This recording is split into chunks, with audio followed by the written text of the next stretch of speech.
Saudara-saudara,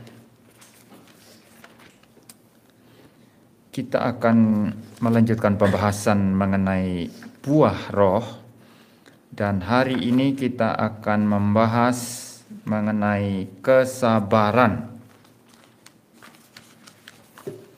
Kesabaran, ya,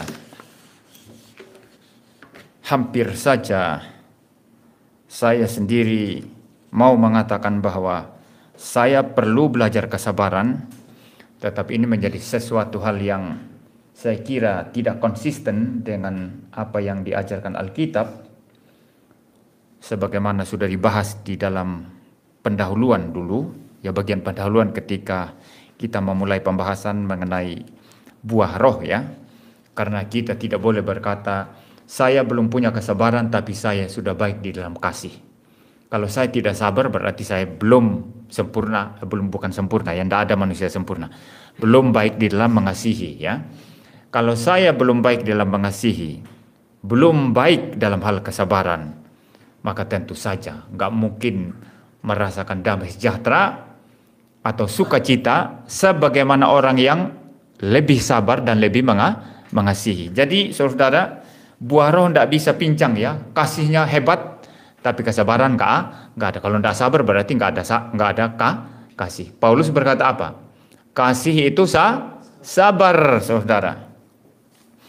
Jadi saya harus menghindarkan diri mengatakan saya perlu belajar kesabaran, karena yang lebih konsisten adalah kita perlu belajar, atau saya perlu belajar dalam hal 9 macam aspek buah roh ini. Nah, itu yang baru bertanggung jawab, itu yang benar, ya.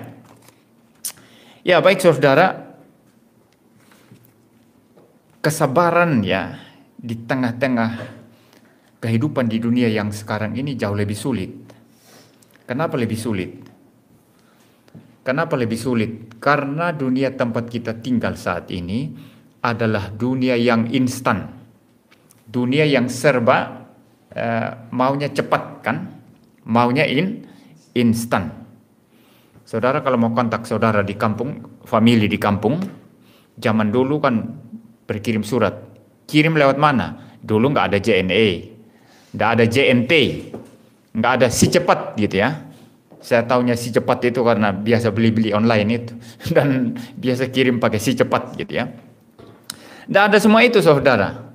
Yang ada itu adalah kantor pos. Itu bisa 1 bulan baru sampai kalau kampungnya jauh.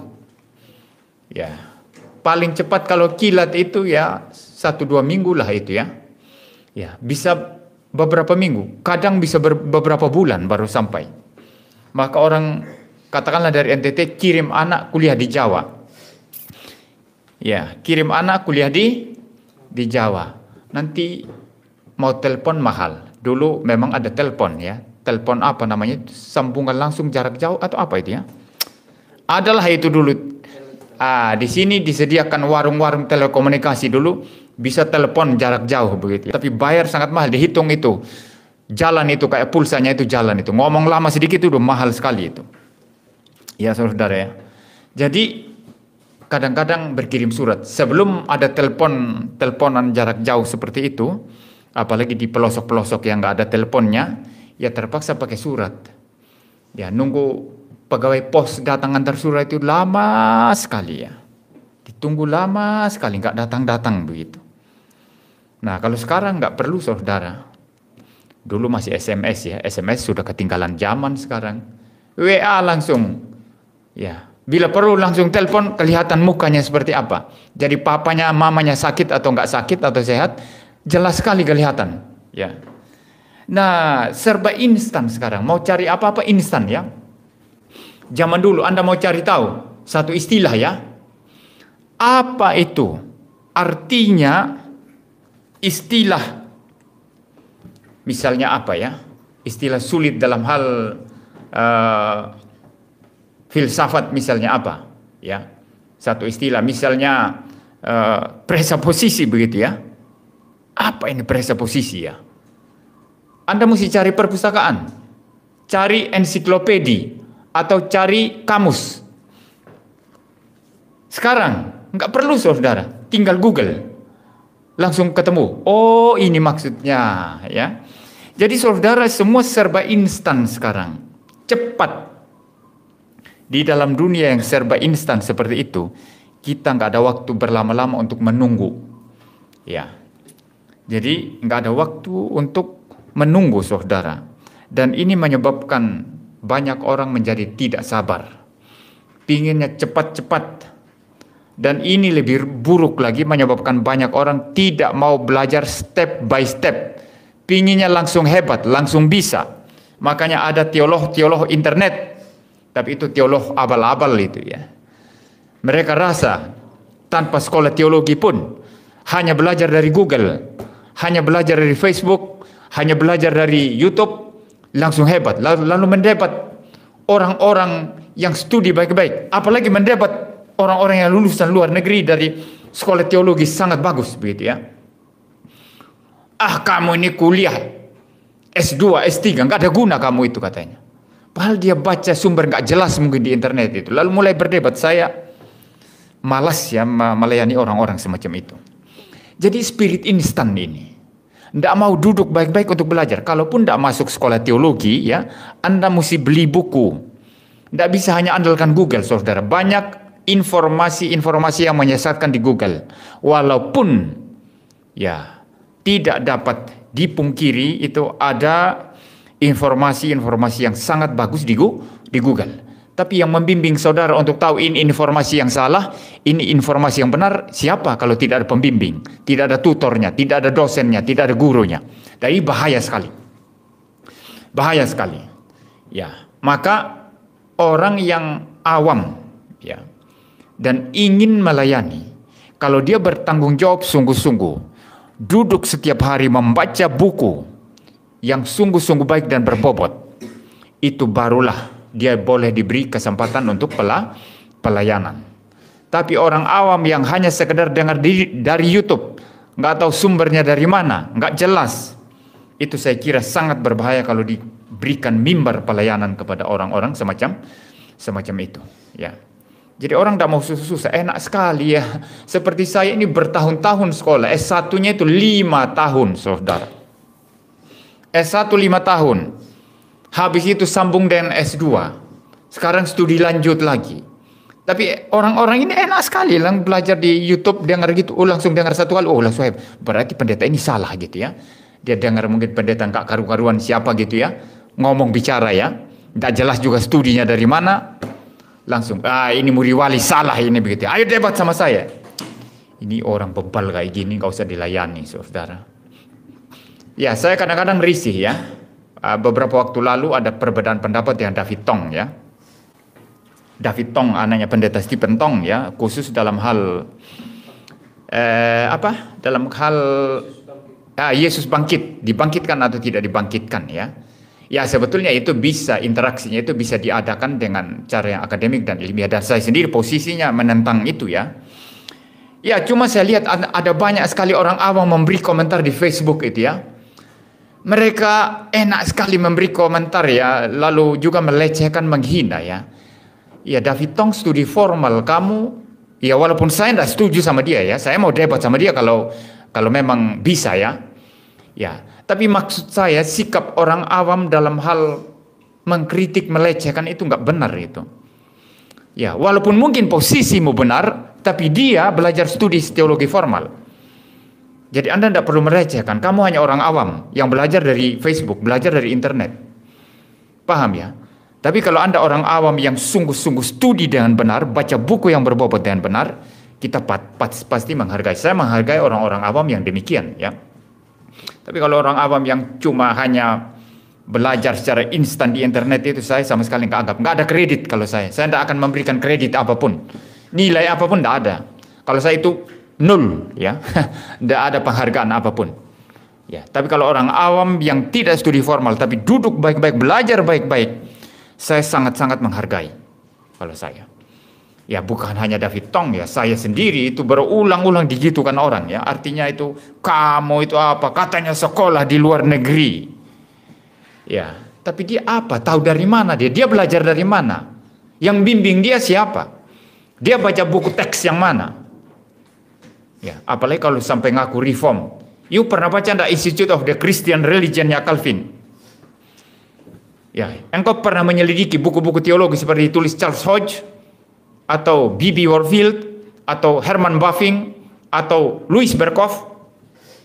Baca sampai tuntas. Paling tidak kalau enggak membaca keseluruhan, untuk pokok yang diperdebatkan itu baca dengan tuntas. Apa yang ditulis Herman Bavinck di situ? Apa yang ditulis oleh Louis Berkhof misalnya? Itu omong kosong saja kan? Jangankan baca dengan tuntas, bahasa Inggris saja tidak bisa. Lah indah bahasa Inggris tidak bisa, saudara. Ini mau debat sama orang yang studi formal. Nah, ini sesuatu. Nah, ini spirit instan yang jahat sebetulnya. Dan bukan hanya orang-orang semacam ini, saudara. Kita pun sering terjebak ke dalam spirit instan yang tidak beres semacam itu. Dan dalam kehidupan kita sehari-hari pun itu kita lakukan. Maka saya sering marah saya kepada anak-anak saya, ya. Ya, termasuk kepada istri saya. Kalau sukanya masak instan-instan, dengar, ya. Mie instan itu enak, enak. Saya lebih baik tidak usah sebut merek ya, nanti saya disomasi ya. Ya, jadi mie instan itu enak dong. Tinggal seduh air panas, masukkan, bukan seduh air panas ya, ada juga yang seduh air panas langsung siram ya. Masukkan mie instan di air yang mendidih, kasih bumbunya, aduk-aduk, wah sudah nyaman ya, itu enak sekali. Apalagi dimakan pakai telur rebus, wah enak sekali. Atau telur ceplok, itu kalau mie goreng ya. Instan enak, tapi itu sangat berbahaya untuk kesehatan. Kalau dalam teori saya, untuk orang sehat ya, untuk orang sehat, jangan orang sakit. Orang sakit mending nggak usah makan nggak usah makan mie instan sama sekali. Ya, untuk orang sakit. Kalau untuk orang sehat sebulan sekali. Sebulan sekali Anda boleh makan sampai puas sekali. Satu kali saja. Nanti bulan depan satu kali lagi. Kalau setiap minggu itu sudah bahaya. Apalagi setiap hari, ya, aduh bahaya sekali. Saya pernah membaca di Cina ada seorang mahasiswa. Habis belajar malam dia bikin mie instan. Habis belajar malam dia bikin mie instan. Tiap kali habis belajar malam selalu makan mie instan. Setelah 1-2 tahun punya kebiasaan seperti itu, perutnya kena kanker perut dan akhirnya mati karena kanker perut. Dengar ini baik-baik. Ya, ini mahasiswa ya. Mahasiswa ini hati-hati dengan super mie. Ya, saya waktu masih S1 dulu, itu kalau lapar-lapar itu malam-malam memang super mie enak. Enak sekali, tapi sangat-sangat berbahaya. Mie instan. Ya, itu dimakan pada porsinya saja itu bagus ya, tapi kalau berlebihan akan sangat berbahaya. Jadi sesuatu yang instan itu sangat-sangat berbahaya, saudara. Dalam segala sesuatu yang instan itu sangat-sangat berbahaya. Dan kalau saudara melihat kembali ke Taman Eden, yang menginginkan manusia instan, langsung jadi, tidak perlu ujian ketaatan. Jangan makan buah pohon pengetahuan yang baik dan yang jahat, sebab pada hari engkau memakannya pastilah engkau mati. Siapa itu saudara? Yang mau langsung instan, setan itu. Ya, menurut waktu Tuhan belum waktunya makan. Belum waktunya makan. Lolos dulu, setelah lolos baru makan itu. Nanti taunya mirip dengan taunya Tuhan. Tahu yang baik dan yang jahat, tapi tidak berdosa. Tapi karena mereka merampas waktunya Tuhan, memberontak kepada Tuhan, maka mereka tahu tentang yang baik dan yang jahat. Sama seperti setan tahu tentang yang baik dan yang jahat. Tahu bagaimana? Di dalam kejahatan baru tahu tentang yang baik dan yang jahat. Nah, ini akibat dari instan, saudara. Nah, baik, kita kembali kepada masalah kesabaran. Ya, segala sesuatu yang instan itu menyebabkan kita menjadi tidak sabar. Tapi kalau saudara perhatikan Tuhan Yesus, dari awal pelayanannya sampai akhir pelayanannya, semua itu diliputi oleh kesabaran yang sedemikian rupa. Ya, sabarnya luar biasa. sampai mati di dalam ketaatan, di dalam kesabaran yang penuh di atas kayu salib. Ya. Tuhan Yesus tidak pernah buru-buru, saudara ya. Ya. Orang-orang berkata, termasuk saudara-saudaranya, pergi tunjukkan dirimu kepada dunia kalau memang engkau Mesias. Ya, tapi Yesus tidak terburu-buru dan tidak terhasut oleh hal-hal semacam itu. Ya, dan dia lebih memilih sabar dan mengikuti waktunya Bapanya yang mengutus dia. Ketika ada mujizat pertama kali dibuat di Kana, ibunya berkata apa? Mereka kehabisan minuman. Yesus berkata kepada ibunya, hai perempuan, waktuku belum tiba. Artinya apa? Yesus tidak mau disetir oleh agenda manusia. Walaupun nanti dia lakukan mujizat itu, tetapi bukan dalam rangka ketaatannya kepada ibunya. Bukan. Ya. Gereja Katolik Roma menafsir itu sebagai bentuk ketaatannya kepada ibunya, dan ini menjadi dasar nanti kita boleh berdoa melalui Maria, datang kepada Yesus melalui Maria, dengan harapan bahwa doamu akan lebih cepat dikabulkan. Tetapi Alkitab tidak mengajarkan demikian di situ. Justru jawaban Yesus adalah apa? Waktuku belum tiba. Ya.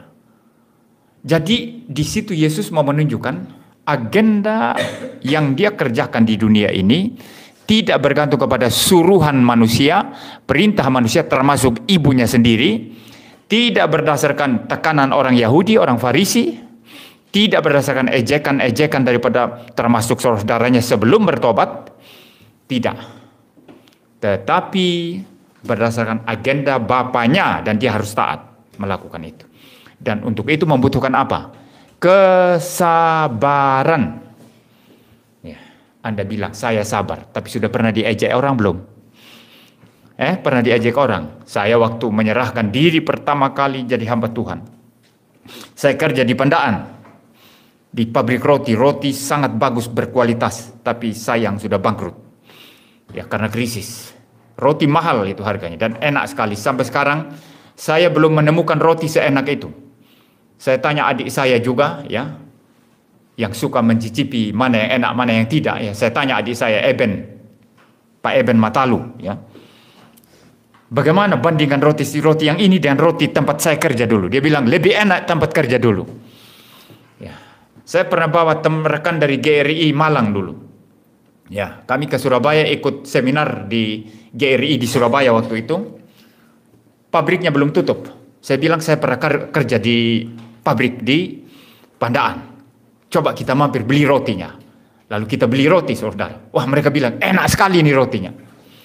Jadi saudara, roti berkualitas ya. Saya kerja di sana. Tapi kemudian setelah rasa beban dari Tuhan itu besar sekali, kemudian saya keluar. Saya tidak tahu apa, mau kerjakan apa, mau masuk sekolah teologi, siapa yang ajak saya masuk sekolah teologi mana? Ya. Ini bukan orang yang menyuruh saya menyerahkan diri jadi hamba Tuhan. Beban sendiri dalam hati, akhirnya tinggalkan pekerjaan sendiri. Sekarang tidak punya uang, tidak punya kerjaan. Akhirnya setelah beberapa bulan di Jawa, saya rasa tidak ada apa-apa. Tidak ada pimpinan lanjutan dari Tuhan. Saya tidak rasakan. Pulang kembali ke Sumba. Sampai di sana, untuk 1-2 minggu sih orang tua happy-happy. Terutama mama saya ya. Mama saya yang cerewet. Tapi setelah 1-2 bulan, mama saya menjadi tidak tenang. Kenapa tidak kembali ke Jawa? Di sana kerjaan bagus. Di sini kerja apa? Saya memang keliling-keliling PI orang, tapi tidak terorganisir. Apa bedanya dengan kaum awam di gereja di Sumba, misalnya GKS ya, yang pergi keliling PI kepada orang-orang yang belum percaya. Jadi, silakan pelayanan harus jelas. Kalau mau kerja harus jelas. Mama saya sudah tidak tenang. Bagaimana ini? Belum lagi ada saudara yang bilang, hei kakak, katanya akan begini-begini pelayanan. Kapan kakak pelayanan? Saudara kalau tidak tahan itu akan bisa marah-marah saudara. Maka orang yang mengejek dulu itu, kapan bisa pelayanan kakak gitu ya. Tapi itu sebetulnya ejekan itu sebetulnya. Sambil ketawa-ketawa. Katanya pelayanan kakak, kok apalagi cewek-cewek itu ya. Ejekannya nyelekit sekali itu, sangat menyakitkan. Ya, tapi Tuhan buktikan sekarang. Mereka lihat YouTube saya, subscribernya 100 ribuan saja. Ya sudah, itu pelayanan saya. Salah satunya. Itu cuma salah satu saja kan. Ya, jadi saya dulu diajak-ajak saudara. Dan ini butuh kesabaran saudara. Ya harus sabar bagaimana. Saya tidak melihat pimpinan Tuhan bagaimana. Lalu kemudian selanjutnya kembali ke Jawa. Mau masuk Salem, sakit ya. Sakit, masuk rumah sakit, batal masuk Salem. 2 tahun kemudian baru masuk Salem lagi. Jadi butuh kesabaran luar biasa saudara. Butuh kesabaran luar biasa. Saya tes di Jakarta, ditolak ya. Di STT Reform. Ya. Di Institut Reform. Ya, ditolak. Ya butuh kesabaran saudara. Sangat-sangat butuh kesabaran. Ya, jadi pelayanan membutuhkan kesabaran. Kalau saudara belum masuk ke dalam kesabaran, saya kira sulit memang. Nah, itu salah satu saudara. Jadi mental instan ya, mau langsung jadi itu adalah mental yang sangat buruk sekali. Maka saya tidak menganjurkan orang ya, baru ketemu ya, ketemu 1-2 minggu langsung minta menikah. Ini bahaya sekali loh. Ini salah satu mental instan yang sangat-sangat buruk sekali. Ya. Kalau ada pendeta menikahkan orang baru ketemu 1-2 minggu, itu pendeta tidak beres itu. Pendeta tidak beres, itu sama sekali tidak beres itu. Saudara, nggak boleh instan. Tapi juga pacaran bertahun-tahun sampai lama sekali itu juga nggak bagus ya. Ya, itu pencobaannya, ujiannya, ya ujian pencobaannya semakin berat gitu ya. Ya, tetapi memang harus butuh waktu, butuh proses ya, yang tidak singkat instan 1-2 minggu, 1-2 bulan langsung menikah ya. Tidak boleh dong seperti itu saudara.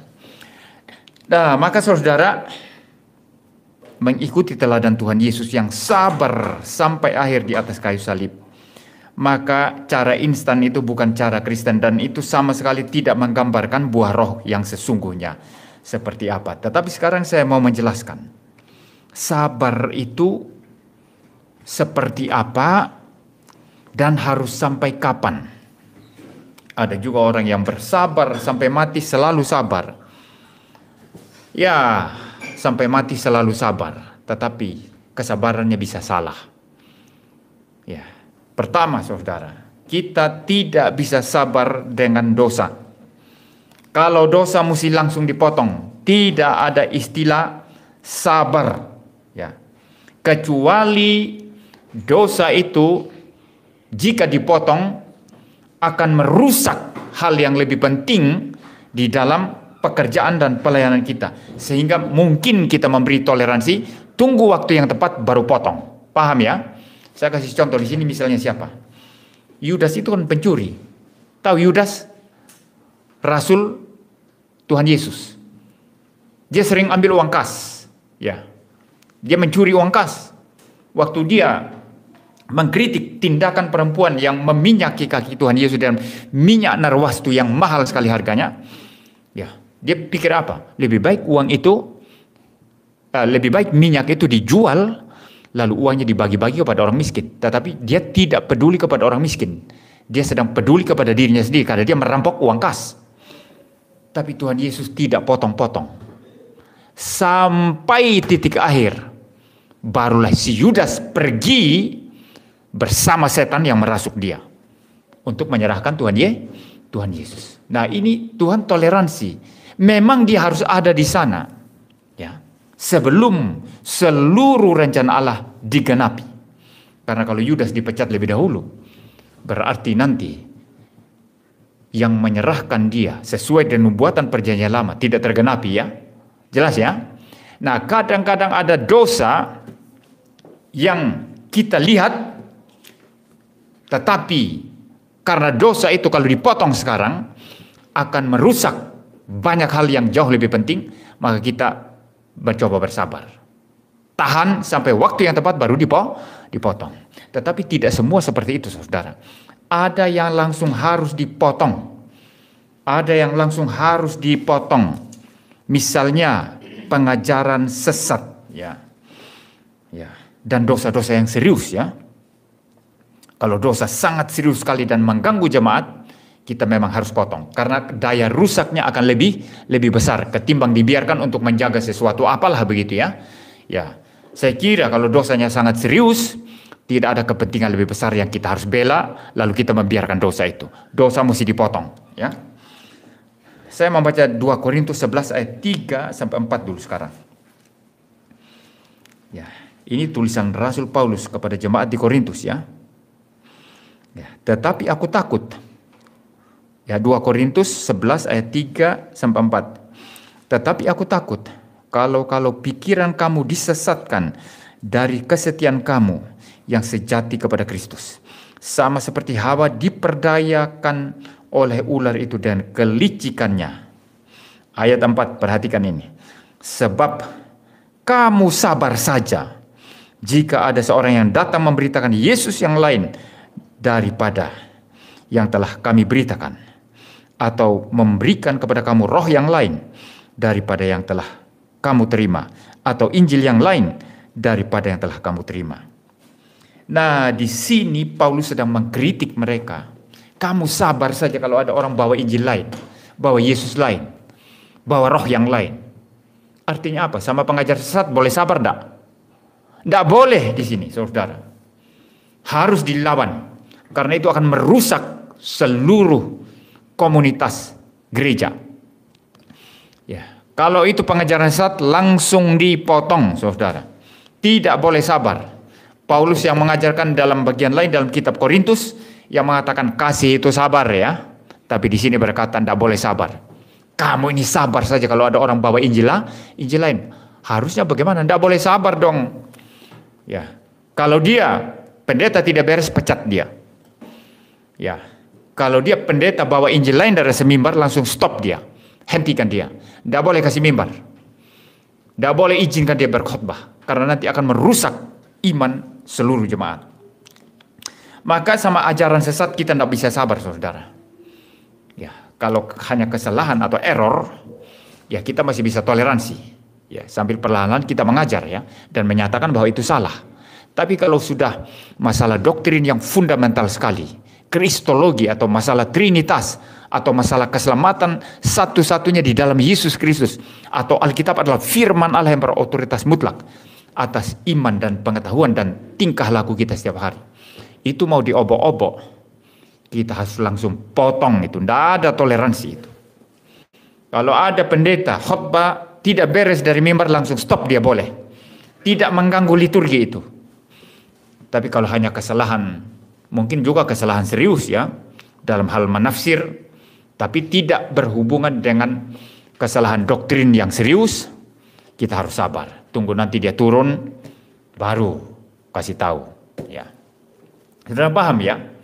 Misalnya kalau seorang pendeta berkata, Anda tahu Yesus satu-satunya juru selamat? Saya katakan tidak. Yesus hanya salah satu. Anda mesti berani turunkan dia dari mimbar. Pak, stop! Gereja saya tidak mau. Ya, kalau Anda majelis gereja atau pengurus gereja, langsung stop. Gereja saya tidak mau dirusak. Stop! Anda turun. Langsung gantikan dia khotbah. Tidak apa-apa, itu tidak berdosa. Itu tidak akan mengganggu liturgi. Justru menyebabkan liturgi menjadi lebih bagus. Karena mengeluarkan seseorang yang sesat dari mimbar gereja. Sudah paham, ya? Ya, maka untuk ajaran palsu tidak boleh sabar. Saya tidak peduli orang bilang si Muriwali ini suka ngamuk, suka marah, nggak sabaran. Iya, kalau ajaran sesat saya tidak sabar, saudara. Ya, tapi kalau ada dosa yang saya masih bisa toleran sambil terus mengarahkan mendidik seseorang, saya masih mau sabar. Ya, karena saya pun punya kelemahan. Kecuali dosa yang serius sekali, yang menyolok sekali, yang bisa langsung merusak jemaat lainnya, itu memang kita harus langsung potong saja. Ya, jadi ajaran sesat, saudara, dan dosa yang sangat-sangat serius tidak boleh kita bermain-main. Maka di Alkitab itu ada dua prinsip. Pertama yang Tuhan Yesus katakan, kedua Tuhan Yesus juga katakan melalui Paulus. Saudara tahu? Yang pertama adalah apa? Yesus berkata, engkau melihat saudaramu melakukan kesalahan, panggil dia. Bicara 4 kalau dia belum mendengar, panggil saksi. Kalau masih belum, bawa. Iya. Seperti itu ya saudara ya. Lalu kemudian sebuah prinsip lain yang ada dalam pengajaran Rasul Paulus, jikalau seseorang melakukan kesalahan, tegur dia di hadapan jemaat supaya orang lain jangan ikut dengan kesalahannya. Jadi saudara, ada kesalahan yang langsung dipotong, ada yang kita toleransi. Iya, saya kasih satu contoh. Kalau saudara mendengar saudaramu melakukan satu pelanggaran secara moral, ya Anda harus panggil dia, tanya baik-baik. Kalau dia mengaku, ya suruh bertobat. Ya kalau tidak, ya bawa saksi lain. Tapi kalau misalnya dosa serius, maksudnya bisa langsung ditegur ya.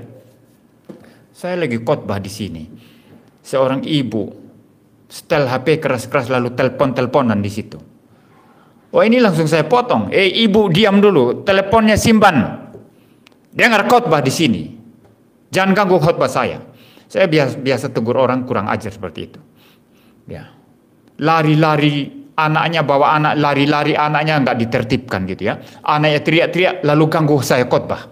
Wah, ini langsung harus ditegur ini saudara. Kalau tidak, kebaktian itu kacau dan dikuasai setan kebaktian itu. Karena firman Tuhan dilecehkan, firman Tuhan tidak dihormati lagi. Ya. Jadi saudara, ada yang langsung kita tegur, ada yang kita beri toleransi. Kalau permasalahan moral pribadi, saudara jangan langsung expose. Anda panggil dan selesaikan itu diam-diam. Tapi kalau dosanya itu sudah diketahui seluruh jemaat, harus diselesaikan bersama seluruh jemaat. Tidak boleh diam-diam. Tetapi itu tidak boleh langsung menegur, langsung menghabisi, langsung menyetop. Saudara paham ya? Ya, jadi banyak orang mungkin menganggap mengganggu kebaktian itu sesuatu yang sepele saja. Itu penghinaan terhadap mimbar, penghinaan terhadap kebaktian, penghinaan terhadap pemberitaan firman Tuhan. Ya, maka saya berani sekali potong. Saya tidak peduli siapa. Ya. Tetapi kalau pelanggaran moral, ya bahkan orang kita tahu dengar informasi dia berzina, mesti panggil saudara. Gak boleh Anda dari mimbar, yaitu model karismatik atau Pentakosta model dulu ya, yang dianggap pendetanya mempunyai suara kenabian gitu ya. Kamu tadi malam berzina, Roh Kudus bicara kepada saya. Wah, ini bukan Alkitab saudara. Ini bukan ajaran Alkitab. Dia nabi siapa? Dia sama dengan Elia kah? Sama dengan Petrus atau Rasul Paulus yang bisa mempunyai kepekaan rohani luar biasa dan tahu ini orang baru berzina tadi malam? Tidak boleh seperti itu saudara. Kalau informasi kita dengar, kita mesti panggil diam-diam ya. Dan kalau masalahnya itu orang lain belum tahu, selesaikan sampai dia bertobat secara diam-diam saja. Ya. Dan nanti kalau perlu disiplin gereja, disiplinkan dia. Nah, kalau sudah disiplin gereja memang kan perlu pengumuman. Tapi kalau bukan dosa yang terlalu serius, bisa diselesaikan, ya selesai. Misalnya bertengkar dengan siapa gitu ya, itu tidak perlu saya kira sampai disiplin gereja ya. Kita pun ya, pendeta pun ya bisa saja bertengkar dengan istrinya ya. Betul ya? Oh betul dong ya. Apalagi jemaat awam kan bisa saja bertengkar dengan istri, tapi bukan bertengkar sampai ya kriminal begitu ya, atau bertengkar sampai istrinya diambil tasnya, dikumpulin semua pakaiannya, lalu diseret, dibawa pulang ke orang tuanya. Bapak mertua, ibu mertua, ambil kembali anakmu ini, saya tidak mau lagi. Wah, itu sudah serius itu. Saya kira itu perlu disiplin gereja itu. Ya, betul ya? Boleh tidak seperti itu? Karena alasannya apa? Makannya tidak, masaknya tidak enak. Sudah 1 bulan ini saya tidak pernah makan enak. Wah, ini alasan sepele sekali saudara. Ini alasan sepele sekali. Tidak boleh seperti itu ya. Jadi saudara, ada dosa yang kita langsung potong langsung, tidak boleh bersabar, tetapi ada yang kita toleransi dan bisa diselesaikan dengan cara yang lebih sabar. Ya baik saudara, jadi terhadap dosa, terhadap pengajaran sesat, kita tidak bisa sabar. Tetapi tetap saja bicara kesabaran itu bicara sesuatu yang tetap ada batasnya. Jangan saudara mengimpikan satu kesabaran yang selalu sabar selama-lamanya. Tidak ada ajaran Alkitab seperti itu.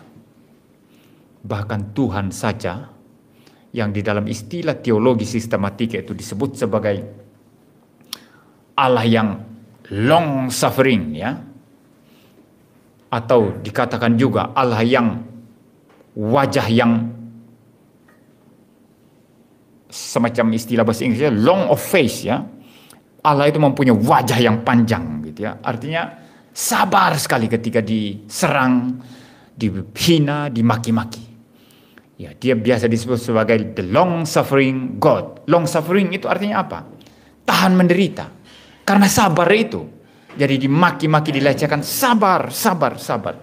Dia adalah the long suffering God. Tapi kenapa kalau long suffering, kalau pengertiannya itu sabar selama-lamanya, tidak ada batasnya? Kenapa menciptakan neraka? Neraka membuktikan kesabaran Allah ada batasnya. Dan memang Alkitab mengajarkan Allah itu panjang sabar, tetapi sekali-kali tidak akan membiarkan orang berdosa lolos dari hukuman. Jadi kesabaran Allah itu ada batasnya. Ya. Kalau Allah ada batas kesabarannya, maka apalagi kita? Kita harus meneladani Tuhan Allah. Kalau begitu sabar sampai kapan? Harus bijaksana. Pertama-tama Anda harus melihat apakah kesabaran Anda itu berpeluang atau berpotensi dipermain-mainkan orang atau tidak. Ya, Anda sabar-sabar, tapi dia berbuat dosa dan mempermain-mainkan, menginjak-injak kesabaran Anda itu dengan berbuat dosa. Nah, ini harus dipotong. Kalau sudah seperti itu, sudah waktunya kesabaran itu di stop. Ya, ada suami lihat istri berzina, terus menerus berzina, sabar, sabar. Tapi sampai kapan? Ya, justru karena dia sabar, malah lebih berani wanita ini bawa laki-laki ke rumah, ada suaminya di situ. Ya, tadinya suaminya tahu dari rekaman CCTV. Ya, istrinya kurang pintar, ya. Kalau bawa selingkuhan ke rumah kan harus matikan CCTV dulu kan. Ada itu saudara. Teman Facebook saya, penjual CCTV. Sering ada orang komplain itu. Kenapa waktu-waktu segini CCTV-nya mati, ya gitu, ya. Dia tidak tahu kalau pasangannya itu matikan itu karena dia bawa selingkuhan. Lah di penjual CCTV gimana? Mau jujur bahaya kan? Ya gimana ya begitu ya saudara, ya. Jadi waktu-waktu tertentu itu CCTV mati. Kenapa ini bisa mati, ya? Ini masalah apa? Padahal pasangannya, suaminya itu matikan itu pada waktu-waktu tertentu untuk selingkuh. Ya katakanlah seorang istri, ya, dilihat dari CCTV. Istri tidak mau, malah lebih berani sekarang bawa laki-laki ke rumah. Wah, ini sudah waktunya kesabaran harus berhenti. Demikian juga dengan anak-anak, saudara. Kita sabar terhadap anak. Dia lemah. Dia belum tahu apa-apa. Ya sabar. Tapi pada titik tertentu, ketika kita melihat bahwa sudah waktunya mendisiplin, mesti berani stop. Kesabaran mesti stop dan harus didisiplin. Ini yang namanya kesabaran yang berhikmat, yang bertanggung jawab, saudara. Jadi bukan kesabaran selama-lamanya. Bukan. Saudara paham, ya? Ini beda dengan pengampunan loh. Kalau pengampunan itu seterusnya selamanya. Karena penghukuman hanya hak Tuhan. Kita tidak bisa menghukum orang. Yang kita tahu hanya mengampuni. Tapi mengampuni beda dengan kesabaran. Bagaimana caranya, ya? Saya terus mengampuni tapi kesabaran harus di stop. Contoh begini. Anda ditipu terus menerus. Anda memikirkan untuk melaporkan ke polisi. Ya. Nah, di sini saya kalau melaporkan ke polisi, berarti kesabaran saya sudah habis. Tapi bagaimana dengan pengampunan? Kata Alkitab kan mengampuni terus-menerus. Ya, sebetulnya itu tidak mempengaruhi pengampunan, lapor ke polisi itu. Karena pengampunan itu sikap hati kita yang tidak membenci dia, tidak menginginkan kematian dia, tidak ingin membalas dendam, karena dia sudah menipu saya, maka saya mau bunuh dia, saya mau merusak dia. Tidak. Tapi kita melaporkan ke polisi demi keadilan ditegakkan. Orang ini melakukan kriminal. Bukan masalah saya tidak mengampuni dia, tapi dia melakukan kriminal. Kalau tidak, nanti akan rusak. Maka di sini sebetulnya kesabarannya yang stop, tapi pengampunannya tetap jalan. Bisa saja nanti setelah masuk penjara, kalau saudara memang mengampuni dia, saudara kunjungi keluarganya, sokong keluarganya karena suaminya masuk penjara karena saudara sudah melaporkan ke polisi. Nah, ini bukti pengampunan. Tapi kalau saudara masih simpan dendam, memang saudara laporkan ke polisi karena balas dendam, itu sudah salah. Tapi melaporkan ke polisi untuk keadilan itu tidak ada hubungan dengan pengampunan sebetulnya. Pengampunan sikap hati kita yang mengampuni dia, tidak membenci dia. Jadi boleh dia masuk penjara, tapi hati saudara bersih, tetap mengampuni. Dan nanti bisa ditunjukkan saudara bahkan bisa mengunjungi dia di penjara. Siapa tahu dia bisa diinjili dan dia boleh bertobat dari dosa-dosanya. Jadi kesabaran bisa stop. Ada batasnya. Pengampunan tidak boleh, terus mengampuni. Saudara paham ya? Ya. Tetapi pengampunan tidak berarti membatalkan keadilan Allah. Membatalkan prinsip keadilan. Karena ini sudah kacau, nanti pengampunannya sudah kacau. Ya, itu sebabnya ketika saya melaporkan seseorang ke polisi, orang bilang katanya kasih. Ya, karena engkau tidak paham. Kasih pengampunan itu tidak menginjak keadilan. Saya bisa terus mendoakan dia agar dia boleh bertobat. Ya, tetapi keadilan tetap harus dijalankan, saudara. Ya, kita kembali kepada kesabaran. Kesabaran ada apa? Batasnya, ya. Harus berhikmat, saudara. Maka biasanya orang yang diinjak-injak dan dipermain-mainkan itu adalah orang yang sabar, tidak tahu kapan untuk menyetop. Itu akan diinjak-injak, dipermain-mainkan. Ya. Nah, sebagai bagian yang terakhir sekarang, mari kita melihat bagian Alkitab. Ada dua bagian. Yang pertama, Amsal 15 ayat 18. Saya akan membacakan. Si pemarah membangkitkan pertengkaran, tetapi orang yang sabar memadamkan perbantahan. Kalau pemarah itu pasti orang gak sabar kan? Pemarah itu yang memang habitnya itu marah. Pokoknya apa saja marah ya. Dia hanya terganggu sedikit saja mesti marah. Ya, kalau ada pendeta begitu ya bahaya sekali, saudara ya. Dia diajak makan, gak cocok sedikit aja di lidahnya, langsung marah dia. Kau kurang ajar sekali, masa traktir pendeta dengan makanan seperti ini. Wah, ini bahaya sekali. Saya pernah ikut di karismatik dulu, pelayanan di karismatik, di Yayasan Pesat di Salatiga. Tapi ini saya tidak alami sendiri, tapi dengar dari cerita-cerita kakak tingkat saya di Pesat dulu. Saya tidak bicara karismatiknya ini ya, tapi saya bicara yang pernah terjadi. Yayasan Pesat mengundang pendeta-pendeta dari gereja-gereja lain. Nah, di Yayasan Pesat itu dididik untuk hidup sederhana, yang makannya juga sederhana. Saya pernah setengah tahun di situ, jadi saya tahu makannya seperti apa. Saya tidak tahu kalau yang sekarang ya.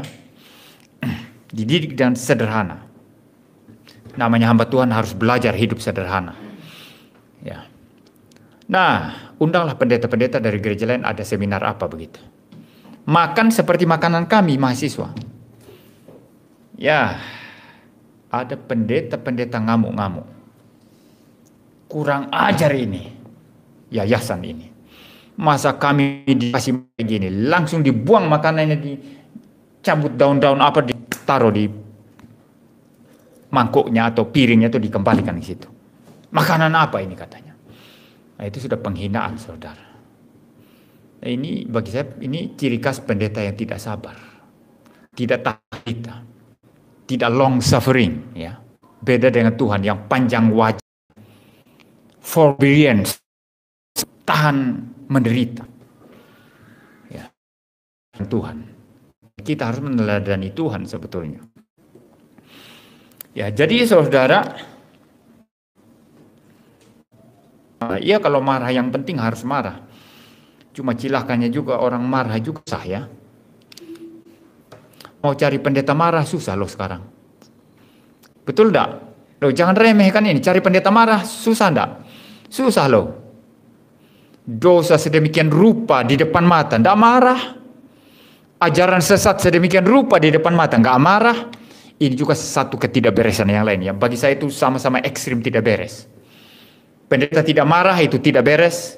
Tidak marah padahal serius ya. Tidak pernah marah itu tidak beres pasti pendeta itu. Pasti dipakai setan itu. Lihat dosa, sabar. Serius, sabar. Lihat ajaran sesat nyata sekali, sabar. Itu pasti dipakai setan itu pendeta.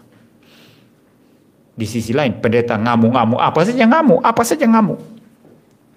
Pokoknya tidak ada ngamuk. Tidak ada hari tanpa ngamuk. Ya, marah. Saudara yang mahasiswa teologi dapat ibu atau bapak asrama yang seperti itu rasanya gimana? Karena tinggal di asrama ya, jadi tahu ya. Rasanya gimana?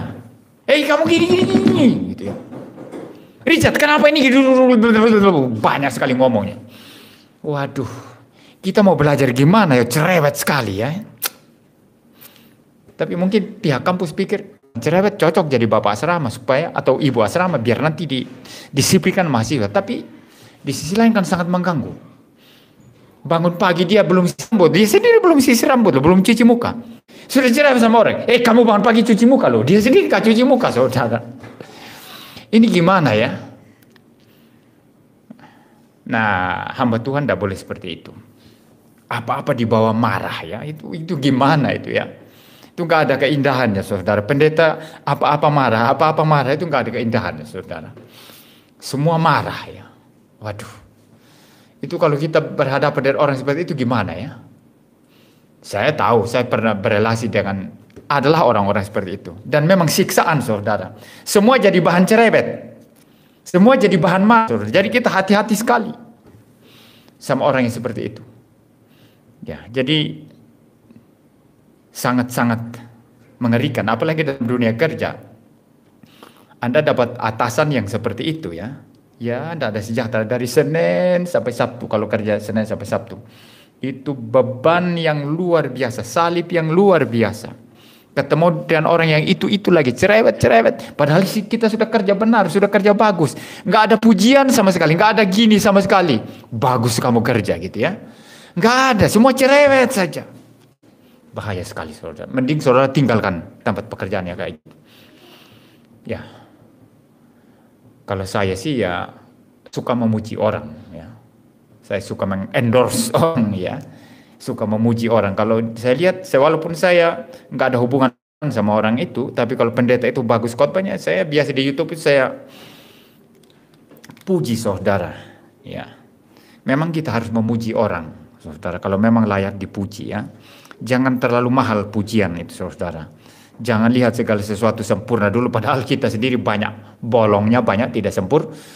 Cilakanya orang yang banyak bolong, banyak sempurna ini yang banyak cerewet, banyak marah ya. Nah, kitab Amsal bilang apa saudara ya?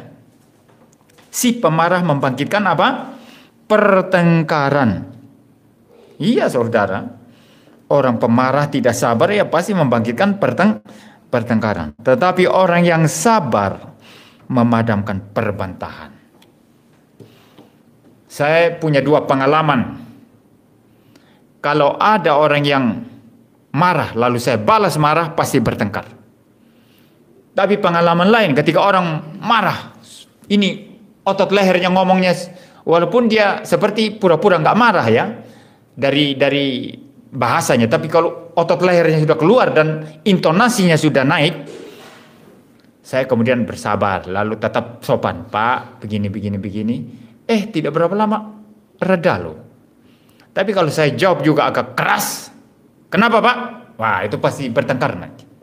Itu pasti bertengkar, saudara. Jadi ini firman Tuhan ini benar sekali kan? Sangat-sangat benar, saudara. Si pemarah membangkitkan pertengkaran, tetapi orang sabar memadamkan perbantahan. Satu ayat lagi saudara. Di dalam Amsal pasal yang ke-16 ayat 32. Orang yang sabar melebihi seorang pahlawan. Orang yang menguasai dirinya melebihi orang yang merebut kota. Ya. He who is slow to anger is better than the mighty. And he who rules his spirit than he who takes a city. Jadi orang yang sabar itu lebih daripada pahlawan, saudara. Dan orang yang sabar itu melebihi orang yang merebut kota. Orang yang sabar menguasai diri, ya.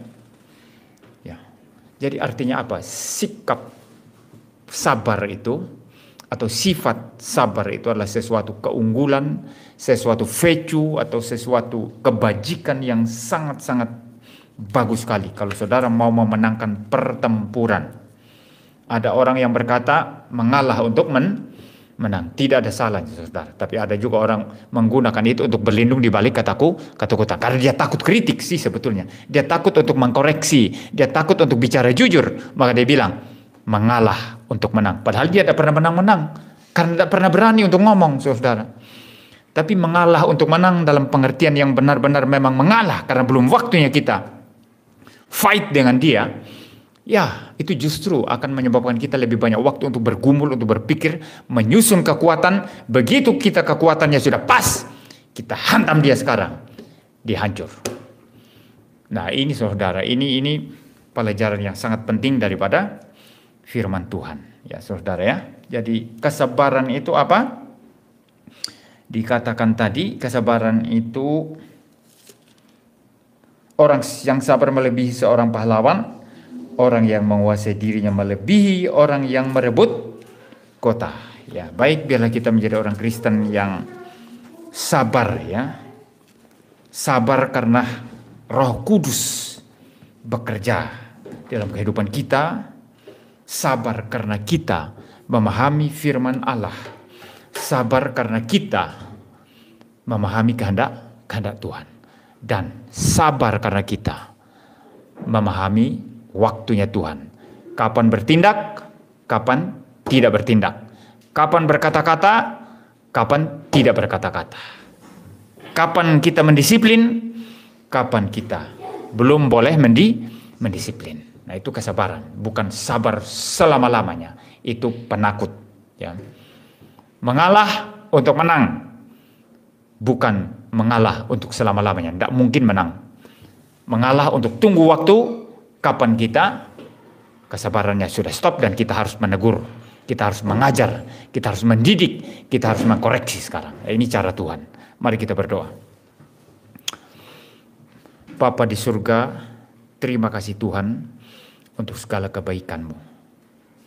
Kami sudah belajar mengenai kesabaran. Tuhan kiranya tolong kami untuk menjadi orang yang sabar, yang dipenuhi oleh buah roh kesabaran. Dan biarlah kami taat firman Tuhan. Biarlah kami tunggu waktu Tuhan. Biarlah kami peka dengan kehendak dan timingnya Tuhan. Sehingga kami menjadi orang sabar sesuai dengan kehendak Tuhan, sesuai dengan firman Tuhan. Ada banyak hal instan yang menyebabkan kami tidak sabar. Biarlah kami tetap sabar di tengah-tengah dunia yang tidak sabar. Di tengah-tengah dunia yang sukanya instan. Di tengah-tengah dunia yang sukanya main cepat. Tetapi itu adalah cara yang tidak alkitabiah. Yang lebih mirip cara setan. Tolong kami untuk menderita dalam kesabaran. Ikut dalam proses yang benar. Tahap demi tahap. Kami maju secara perlahan-lahan, bukan cara instan. Terima kasih Tuhan. Dalam nama Tuhan Yesus Kristus, kami berdoa. Amin. Saudara, kita akan memberikan persembahan. Kita akan memberikan persembahan sambil menyanyikan pujian Api Roh Suci.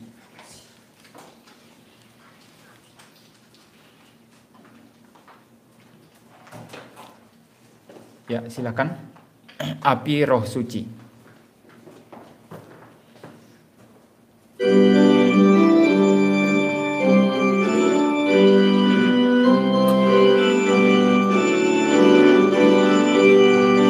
Api Roh Suci bakar hatiku dengan kasih yang murni dari Kalvari.